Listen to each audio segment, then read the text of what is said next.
A day in my life is a full-time mama, as content creator, may anak na pasaway. For today's video pa lang mamami, mag-iinit tayo ng mainit na tubig dahil mag-iinom tayo ng cafe.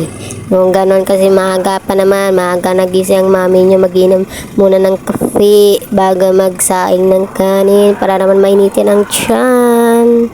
Ayan mga mami, naglagay na ako ng tubig sa takore at ito isasalang na natin para naman mainit at hihintay natin kumulo para naman may lagay na sa ating baso at makainom na tayo ng kape.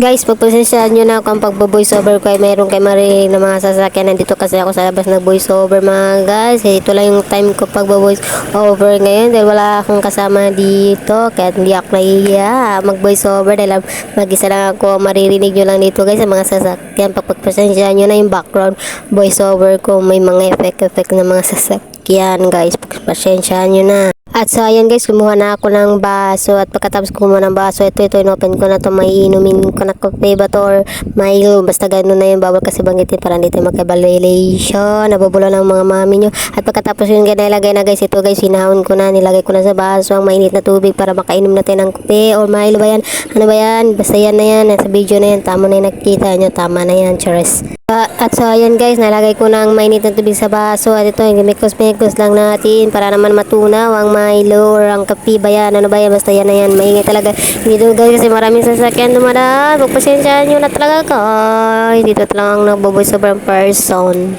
Uukain natin guys hanggang sa matunaw na matunaw talaga siya guys. So ayan guys, pag tapos ito natin pag-ukay-ukay guys. So ayan, para inamin ng person para sabihin naman ganun talaga maging content creator para sabihin ba para habla charis. At so ayan guys, tapos na rin may pepaplex-plex pa dito ang mami nyo guys. Akala mo naman marami naman inom, kundi siya lang naman din pala. Pagpasensya na talaga mainit talaga guys, may talaga tricycle guys.